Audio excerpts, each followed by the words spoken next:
नमस्कार दोस्तों आइए एक बार फिर से आप सभी लोगों का हमारे YouTube चैनल पर हार्दिक स्वागत है।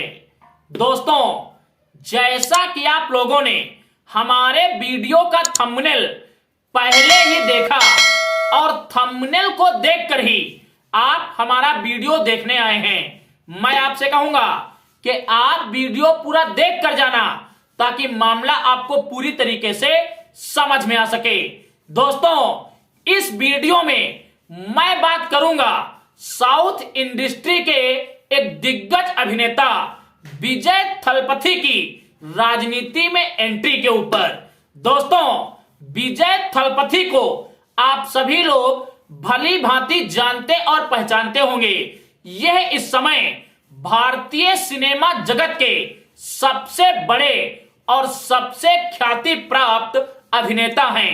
दोस्तों, अगर साउथ इंडस्ट्री के अंदर इनके कद और इनके हैसियत की बात करें तो इस समय ये साउथ इंडस्ट्री के सबसे बड़े और सबसे महंगे अभिनेता हैं।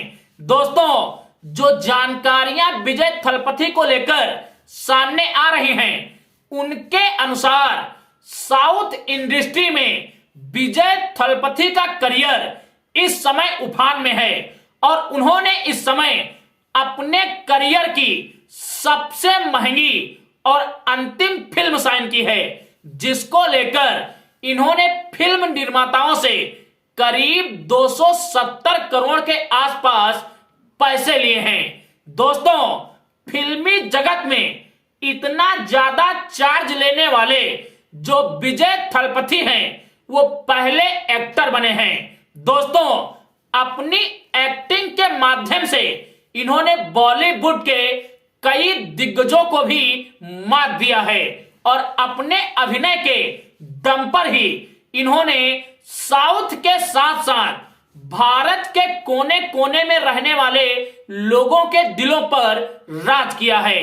दोस्तों, राजनीति में थलपति की एंट्री को लेकर हम चर्चा करें उससे पहले इनके व्यक्तिगत जीवन के बारे में कुछ जानकारी हम आपको देने का प्रयास करेंगे। दोस्तों, साउथ इंडस्ट्री के दिग्गज अभिनेता विजय थलपति एक अंबेडकरवादी व्यक्ति हैं। यह बाबा साहब अंबेडकर के साथ साथ पेरियार रामास्वामी नायकर के भी कट्टर अनुयायी हैं। दोस्तों, प्राप्त जानकारियों के आधार पर थलपति बाबा साहब अंबेडकर और पेरियार रामास्वामी नायकर के साहित्य का अध्ययन कर रहे हैं। दोस्तों, थलपति अपनी फिल्मी दुनिया से अलविदा बोलकर अब राजनीति में पूरी तरीके से पदार्पण कर चुके हैं। दोस्तों, प्राप्त तथ्यों के आधार पर करीब 8 महीने पहले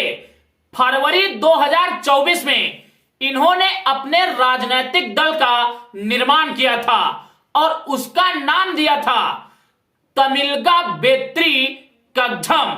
दोस्तों, करीब 8 महीने के बाद उन्होंने अभी अक्टूबर के महीने में तमिलनाडु के विल्लुपुरम में अपनी राजनीतिक पार्टी का अधिवेशन कर उसे पूरी तरीके से पब्लिश कर दिया। दोस्तों, सोशल मीडिया पर जो खबरें चल रही हैं, उन खबरों के अनुसार विजय थलपति की पहली ही जनसभा में करीब 8 से 10 लाख लोगों ने पार्टिसिपेट किया।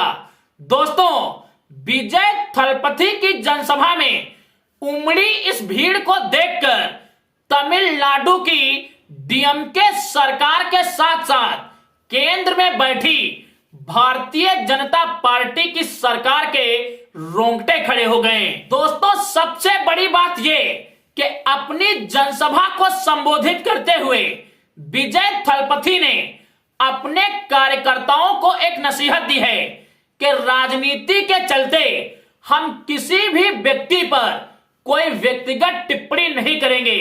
हमारा उद्देश्य राजनीति के बहाने इस देश के अंदर सामाजिक न्याय की लड़ाई को मजबूत करना है। दोस्तों, उनकी सामाजिक न्याय की लड़ाई इस देश के अंदर तर्क संगत इसलिए बन रही है क्योंकि जिस मैदान में उन्होंने अपनी जनसभा का आयोजन किया, उसी मैदान के बाहर बाबा साहब अंबेडकर और पेरियार रामास्वामी नायकर की एक विशाल प्रतिमा स्थापित की।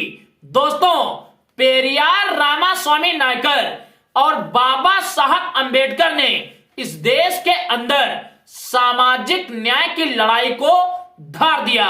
दोस्तों, मिशन और मूवमेंट के लिए यह एक बहुत ही सुगम खबर है कि इस देश के अंदर बीएसपी सुप्रीमो मायावती जी के बाद कोई ऐसा अंबेडकरवादी व्यक्ति निकलकर सामने आया है जिसने एक राज्य की कमान को अपने हाथों में बहुत ही मजबूती के साथ लेने का काम किया है।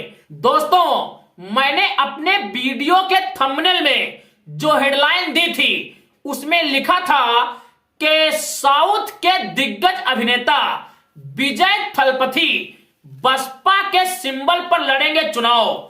दोस्तों, जब विजय थलपथी ने बिल्लुपुरम में अपनी जनसभा का आयोजन किया तो इस जनसभा में उन्होंने अपनी पार्टी का झंडा और एंथम भी लॉन्च किया।